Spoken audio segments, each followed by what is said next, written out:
Well, it's supposed to rain today, but that's not happening yet, maybe this afternoon.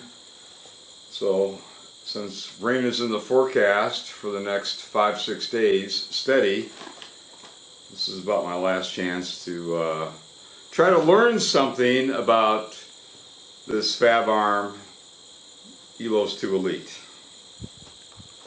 So, we're going to explore the differences between chokes and pattern degradation by range. So for starters, I've got paper set up at 40 yards. Some people want me to pattern at 30, some people want me to pattern at 70, but nevertheless 40 yards is the standard for patterning purposes, at least in the United States. It might be, I think it's 35 meters in Europe, but we're going to use 40 yards.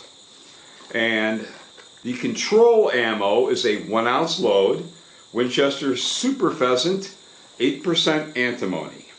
Not a super heavy payload, it's 1 ounce. So this is not the best long range pheasant load out there. For that you've got to go with 1.25 ounce buffered. Whether it's Federal Grand Slam, Remington Nitro Turkey, or Winchester Double X, which would be 1.25 ounce buffered. But it's 8% antimony, it's 1 ounce, it's number 5 shot. Larger shot diameter, easier to pick up the differences between blowing out a handful of 8s or even 9s. So, I'm going to start out with the factory Fabarm 5/10 choke. Most choke manufacturers, the choke may say modified, it may say improved cylinder, it may say full. It's just what they market. It doesn't mean anything. There are all kinds of examples, particularly the 12 gauge Browning DS Invector chokes. You can screw in a cylinder, an improved modified, or a modified, and they all do real close to the same thing. So it makes you wonder. So a choke marking means nothing, it's just a marking.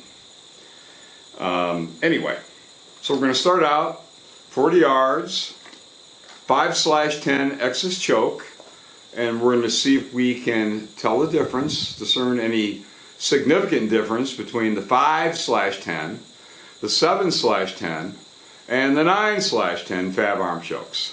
All are steel shot rated regardless, 12-20 gauge. And of course 20 gauge has a tri-bore barrel.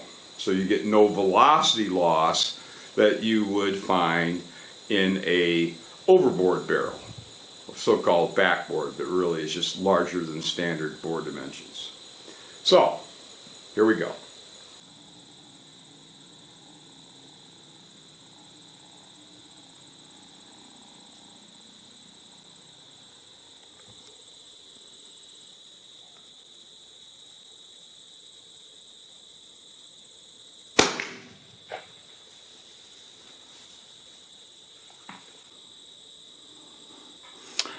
That's our 40-yard pattern, which is actually pretty good.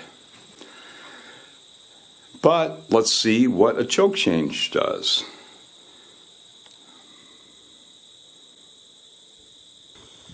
Same gun, same shell, same distance, same everything except a 7/10 choke versus the 5/10 factory Fabarm choke.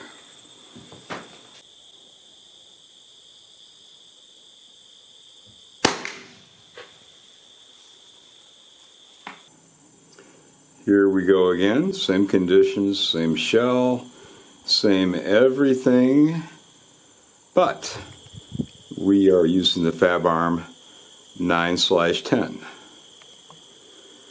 which is also a steel rated choke, by the way, for those that choose to use steel.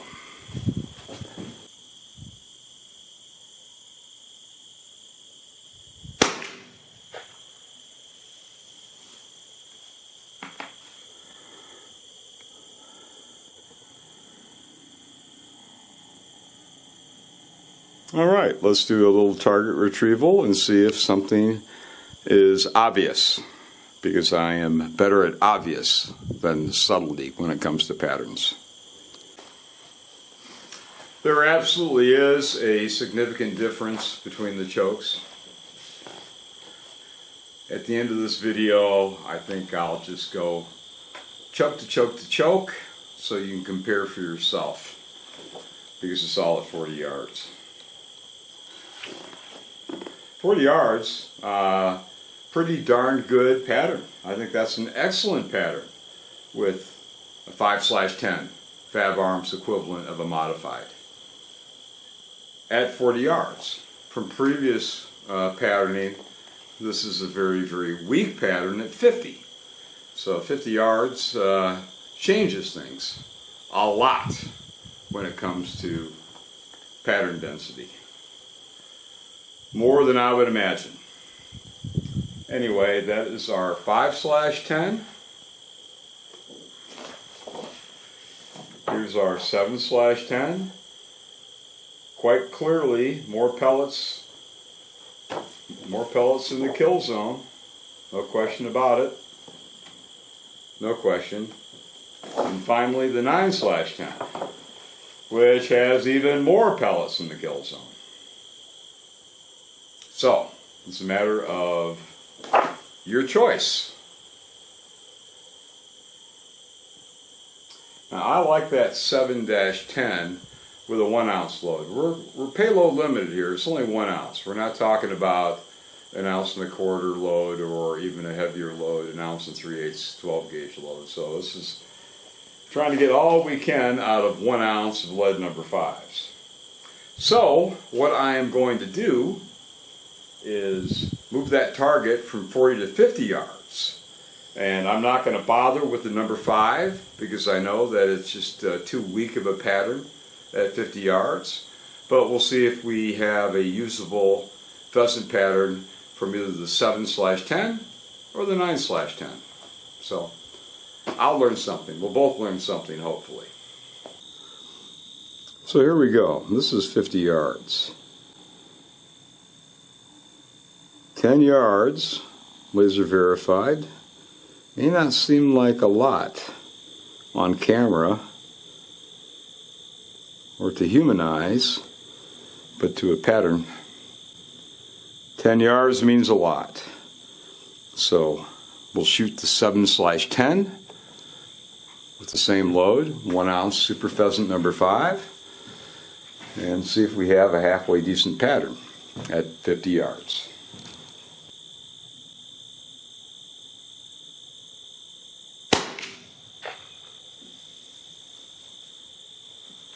I like it. It's pretty good. Considering the 5/10 with this load is pathetically weak at 50 yards, that is pretty good. So we're going to go to the 9/10 and see if that changes things. Okay, this is our final choke change. Going to factory Fabarm 9/10. Same shell once again.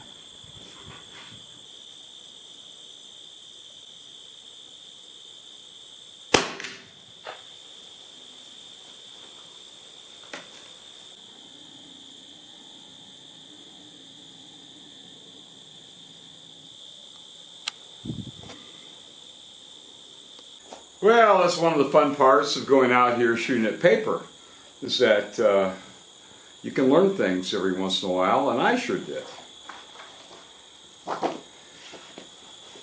The Fabarm 7/10 does a fabulous job, even with a 1 ounce load at 70 yards.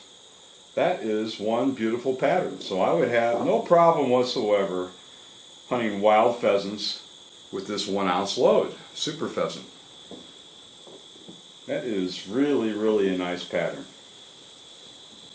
In fact, I may screw in a pair of 7/10s in this gun. I certainly would with this load. Now that's at 50 yards,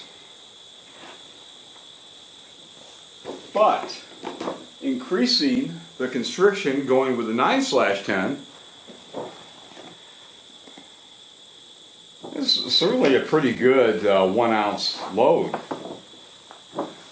at 50 yards, but no better than the 7/10 as far as I'm concerned. I'll play it back for you, but no, if anything, I like the 7/10 pattern better than the 9/10. You can see on camera.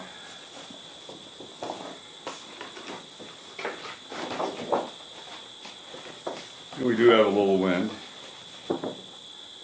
but that's just outstandingly good. That's a 7, and that's the 9. So you get to a point with constriction where you're not getting any improvement. Perhaps it's as good, barely, but of the two, which one would you choose? And I'll do a little editing and show you the pellets hitting the paper side by side. So, with this particular shell, I can't speak to every shell, but with this particular shell, the Winchester Super Pheasant 1 ounce, 1300 feet per second, number 5, which is 8% antimony. It's actually a low recoil shell for a hunting load. That's why I'm just shooting off the bag here with the thin sweatshirt on. I mean, it's a very comfortable load out of the Fabarm. Well, this is not a gun review video by any means, but there are questions about the Fabarm Elos 2 Elite. That's what this is. For more info, you can go to fabarmusa.com. You can get it in 12 and 20. I think it's terrific, and I think it's a terrific value. I mean, you just can't. Upgraded wood, the case coloring, the subtle palm swell, and the choke quality, excellent, as well as the trigger. So, Fabarm dealers set their own price. Everybody wants to save a buck, I understand that. If you prefer more of a silver receiver with gold, there are some Orvis Fabarm D2s. Same gun, same exact gun, except it's Orvis branded, and you can get a hold of Greg Carpinello at Orvis. He manages the Orvis gun room, and he can take care of you directly. Orvis, it's satisfaction guaranteed or your money back, which nobody else does except for Greg at Orvis.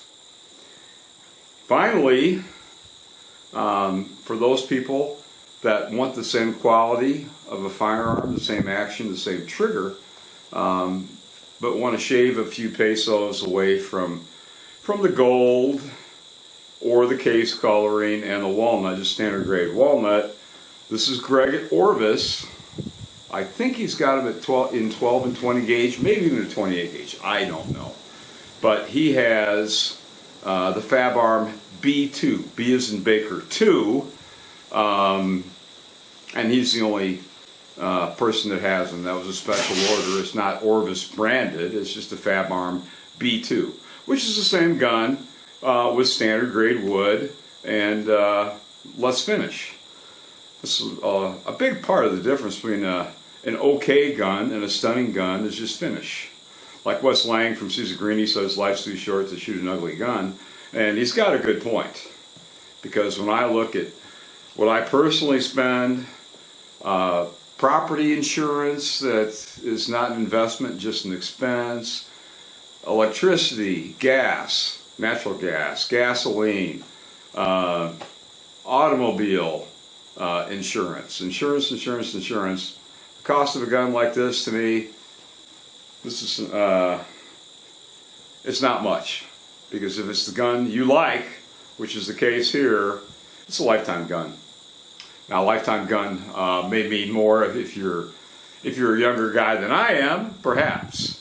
But this, if you like a 20 gauge over and under, it's the last 20 gauge upland gun you'll ever need or want. So I am a big fan. It got to the point where I tested a couple Elos models. I tested the Orvis model. And then Fabarm finally came out with a case-colored Elos 2, and I couldn't stand it anymore because I loved all of them. So this is the gun that I ordered. And I have enough shotguns, but you get, every once in a while, there's a gun that really speaks to you. That's something special. And that's what this gun is for me.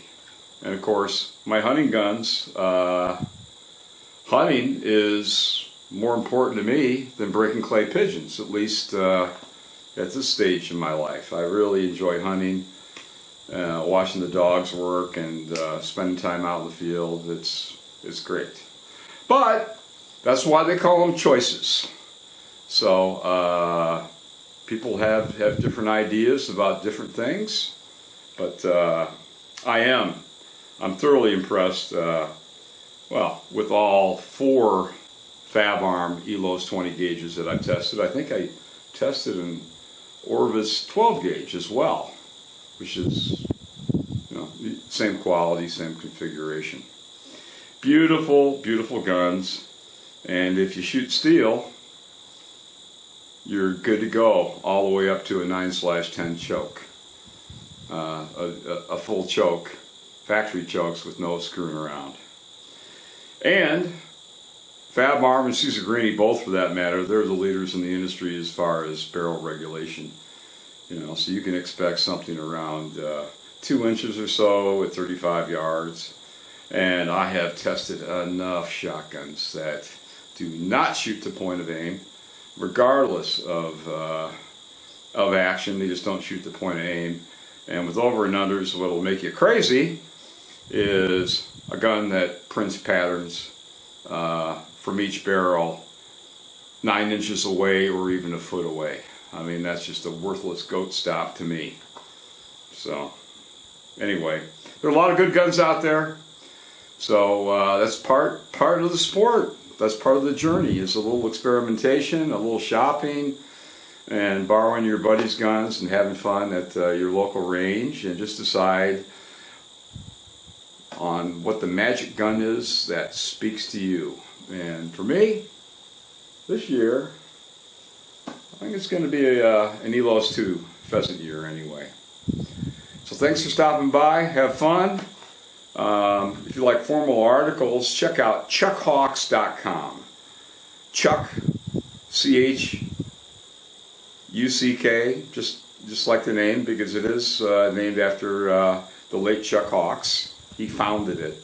So chuckhawks.com and Guns and Shooting Online. And of course, it's not just shotguns, it's rifles, handguns, etc., etc. Huge site that we put a lot of work into with maybe 6,000 articles.